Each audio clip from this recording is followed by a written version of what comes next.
ಸ್ನೇಹಿತರೆ, ಬೆಳ್ಳಿಲರಿಂಗ್ ಅಕಾಡೆಮಿಗೆ ಸ್ವಾಗತ. ಭಾರತದ ಇತಿಹಾಸದಲ್ಲಿ ಮಿಂಚಿನಂತೆ ಬಂದು ಮರೆಯಾಗುವ ಅನೇಕ ಪಾತ್ರಗಳಿವೆ. ಇಂತಹ ಪಾತ್ರಗಳು ಬಹಳ ಚಿಕ್ಕ ಪಾತ್ರಗಳಾಗಿದ್ದರೂ ತಮ್ಮ ಧ್ಯೇಯ ಮತ್ತು ಆದರ್ಶಗಳಿಂದಾಗಿ ಅವುಗಳು ಇಂದಿಗೂ ಜೀವಂತವಾಗಿವೆ. ಆದರೆ ದುಃಖದ ಸಂಗತಿ ಎಂದರೆ ತಮ್ಮ ಆದರ್ಶಗಳಿಗಾಗಿ, ಬದ್ಧತೆಗಾಗಿ ತಮ್ಮಿಡೀ ಜೀವನವನ್ನೇ ತ್ಯಾಗ ಮಾಡಿದ ಅಂತಹ ವ್ಯಕ್ತಿಗಳು ನಮ್ಮಿಡೀ ಇತಿಹಾಸದಿಂದಲೇ ಮರೆಯಾಗಿ ಹೋಗಿವೆ. ಮತಾಂಧ ಮೊಘಲ್ ದೊರೆ ಔರಂಗಜೇಬನ ವಿರುದ್ಧ ಸಮರ ಸಾರಿ ಸನಾತನ ಧರ್ಮ ಮತ್ತು ಸಂಸ್ಕೃತಿಯ ರಕ್ಷಣೆಯ ದೀಕ್ಷೆಯನ್ನು ಶಿವಾಜಿ ಮಹಾರಾಜರು ತೊಟ್ಟು ನಿಂತಾಗ ಅವರ ಹೆಗಲಿಗೆ ಹೆಗಲು ಕೊಟ್ಟು ನಿಂತದ್ದು ಈ ಮರಾಠ ಸಾಮ್ರಾಜ್ಯದ ಅತ್ಯಂತ ಧೈರ್ಯಶಾಲಿ ಮಿಲಿಟರಿ ಕಮಾಂಡರ್ ಸುಬೇದಾರ್ ತಾನಾಜಿ ಮಾಲಸುರೆ.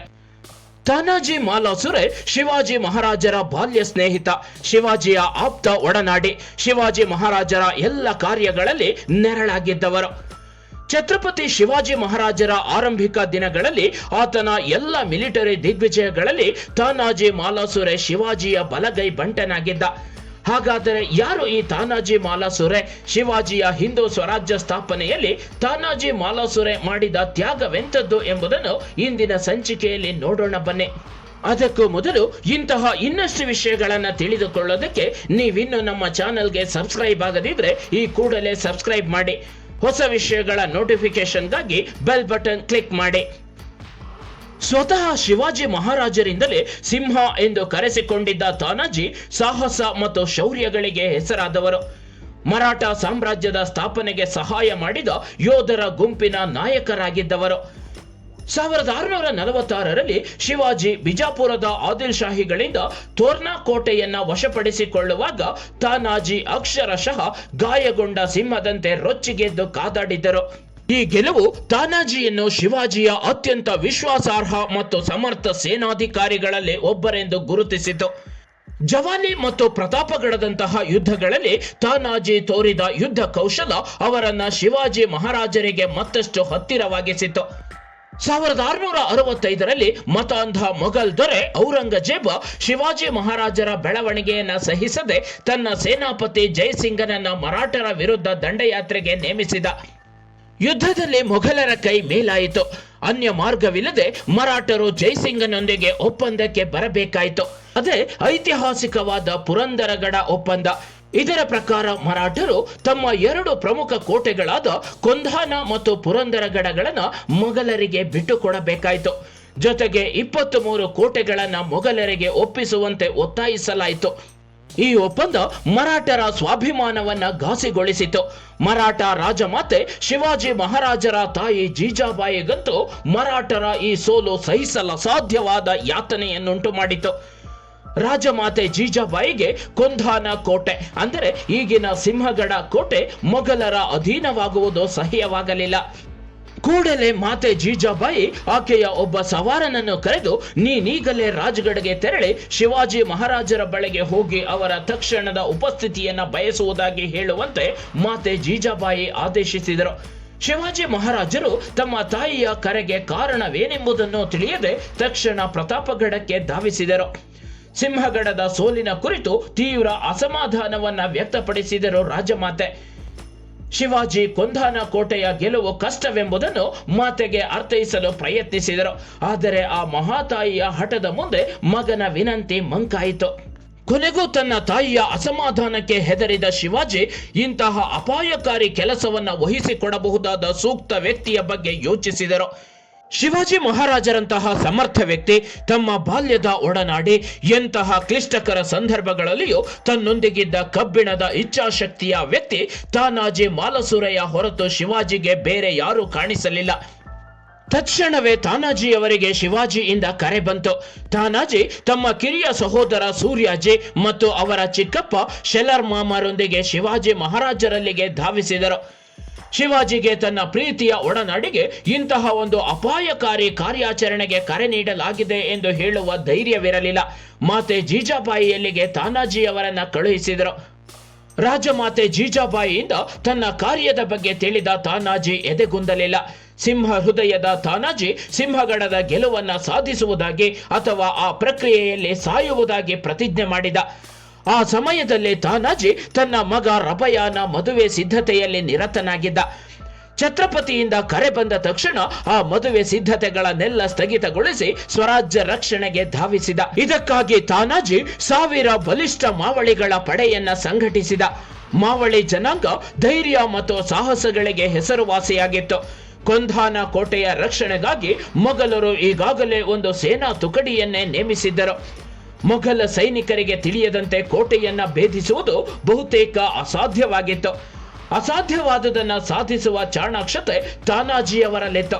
ಹಾಗಾಗಿ ಶಿವಾಜಿ ಮಹಾರಾಜರು ಕೊಂಧಾನ ಕೋಟೆಯನ್ನ ಮರಳಿ ಪಡೆಯುವ ಜವಾಬ್ದಾರಿಯನ್ನ ತಾನಾಜಿಯ ಹೆಗಲ ಮೇಲಿತ್ತರು. ಅದು 1970 ಫೆಬ್ರವರಿ 4 ಚಂದ್ರರಹಿತ ಶುದ್ಧ ಅಮಾವಾಸ್ಯೆಯ ರಾತ್ರಿ. ತಾನಾಜಿಯ ನೇತೃತ್ವದಲ್ಲಿ ಮರಾಠ ಸೇನೆ ಕೋಟೆಯನ್ನ ತಲುಪಿತು. ಎತ್ತರವಾದ ಕೋಟೆಯನ್ನ ಹತ್ತಲು ತನಗೆ ಸಹಾಯ ಮಾಡಲು ಶಿವಾಜಿ ಮಹಾರಾಜರ ನೆಚ್ಚಿನ ಗೋರ್ಪದ ಅಥವಾ ಉಡವನ್ನ ತನ್ನೊಂದಿಗೆ ತೆಗೆದುಕೊಂಡಿದ್ದನು ತಾನಾಜಿ. ಈ ಹಲ್ಲಿ ಜಾತಿಯ ಪ್ರಾಣಿಯ ಸೊಂಟಕ್ಕೆ ಹಗ್ಗ ಕಟ್ಟಿ ಅದನ್ನ ಕೋಟೆಯ ಮೇಲೇರಿಸಿ ಅದರ ಸಹಾಯದಿಂದ ಸೈನಿಕರು ಕೋಟೆಯನ್ನ ಪ್ರವೇಶಿಸಬಹುದಾಗಿತ್ತು. ಈ ಹಲ್ಲಿ ಜಾತಿಯ ಪ್ರಾಣಿಗಳು ಅವುಗಳ ಅಚಲ ಹಿಡಿತಕ್ಕೆ ಹೆಸರುವಾಸಿಯಾಗಿವೆ. ತಾನಾಜಿ 300 ಜನ ಮಾವಳಿಗಳೊಂದಿಗೆ ಕೋಟೆಯನ್ನ ತಲುಪಿದರು. ಆದರೆ ಮುಂದಾಗಬಹುದಾಗಿದ್ದ ಅಪಾಯವನ್ನ ಮೊದಲೇ ಗ್ರಹಿಸಿತ್ತೋ ಏನೋ ಆ ಪ್ರಾಣಿ.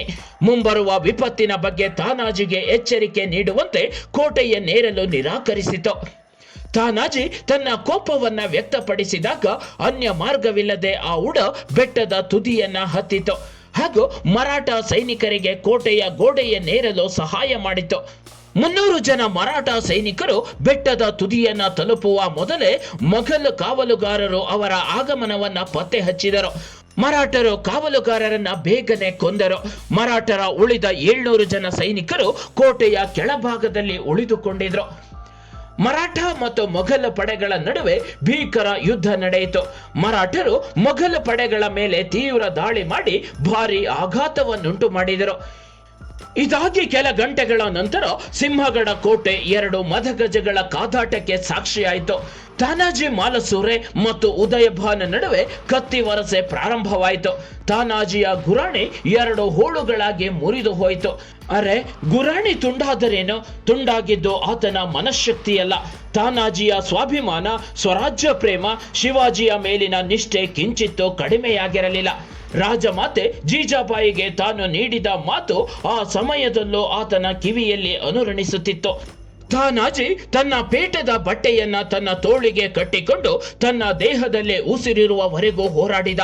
ದೀರ್ಘ ಹೋರಾಟದ ನಂತರ ತಾನಾಜಿ ನಿತ್ರಾಣಗೊಂಡು ಕುಸಿದು ಬಿದ್ದರು. ತಮ್ಮ ನಾಯಕನ ಸಾವು ಮರಾಠರನ್ನ ಆಘಾತಕ್ಕೀಡು ಮಾಡಿತು. ಆದರೆ ಅಷ್ಟರಲ್ಲಾಗಲೇ ಕೋಟೆಯ ಕೆಳಭಾಗದಲ್ಲಿ ಉಳಿದಿದ್ದ 700 ಮಂದಿ ಮರಾಠ ಸೈನಿಕರು ಕೋಟೆಯನ್ನ ಪ್ರವೇಶಿಸಿದರು. ಅವರ ನೇತೃತ್ವವನ್ನ ತಾನಾಜಿಯ ಸಹೋದರ ಸೂರ್ಯಾಜಿ ವಹಿಸಿದ್ದರು. ತಾನಾಜಿಯ ಸಹೋದರ ಸೂರ್ಯಾಜಿಯ ಸಕಾಲಿಕ ಆಗಮನ ಸಂಪೂರ್ಣ ಯುದ್ಧದ ಚಿತ್ರಣವನ್ನೇ ಬದಲಾಯಿಸಿತು.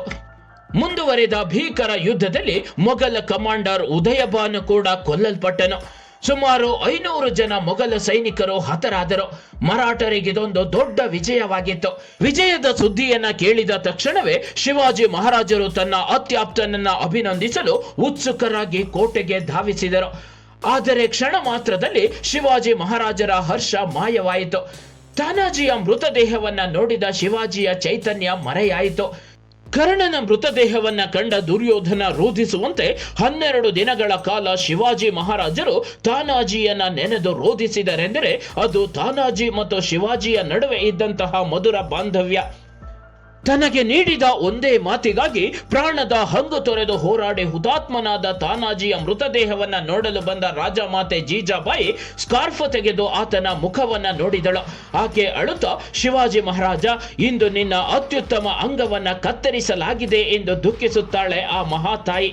ಶಿವಾಜಿ ಮಹಾರಾಜರು ತಮ್ಮ ಸ್ನೇಹಿತನ ಸಾವಿನ ಸುದ್ದಿ ತಿಳಿದಾಗ ಗದ್ ಅಲ ಪನ್ ಸಿಂಹ ಗೆಲ, ಅಂದರೆ ನಾವು ಕೋಟೆಯನ್ನ ಗೆದ್ದಿದ್ದೇವೆ ಆದರೆ ಸಿಂಹವನ್ನ ಕಳೆದುಕೊಂಡಿದ್ದೇವೆ ಎಂದು ಹತಾಶರಾಗಿ ನುಡಿದರು. ಇದು ಮಿತ್ರರೇ ನಿಷ್ಠೆ, ದೇಶಭಕ್ತಿ, ತ್ಯಾಗದ ಸಂಕೇತ.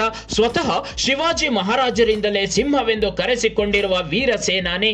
ಮೊದಲು ಕೊಂಧಾನ, ನಂತರ ತನ್ನ ಮಗನ ಮದುವೆ ಎಂದು ತನ್ನ ಮಗನ ಮದುವೆಯನ್ನೇ ಧಿಕ್ಕರಿಸಿ ಸ್ವರಾಜ್ಯ ರಕ್ಷಣೆಗಾಗಿ ತನ್ನನ್ನೇ ತಾನು ತ್ಯಾಗ ಮಾಡಿಕೊಂಡ ಇತಿಹಾಸದಿಂದಲೇ ಮರೆಯಾಗಿರುವ ಮಹಾವೀರನ ಸಾಹಸಗಾಥೆ. ಈ ವಿಡಿಯೋ ನಿಮಗೆ ಇಷ್ಟವಾಗಿದ್ರೆ ಲೈಕ್ ಮಾಡಿ, ಶೇರ್ ಮಾಡಿ, ನಿಮ್ಮ ಅನಿಸಿಕೆಗಳನ್ನ ಕಮೆಂಟ್ಸ್ ಮೂಲಕ ತಿಳಿಸಿ. ಮುಂದಿನ ಸಂಚಿಕೆಯಲ್ಲಿ ಇಂತಹ ಇನ್ನಷ್ಟು ವಿಷಯಗಳೊಂದಿಗೆ ಭೇಟಿಯಾಗೋಣ.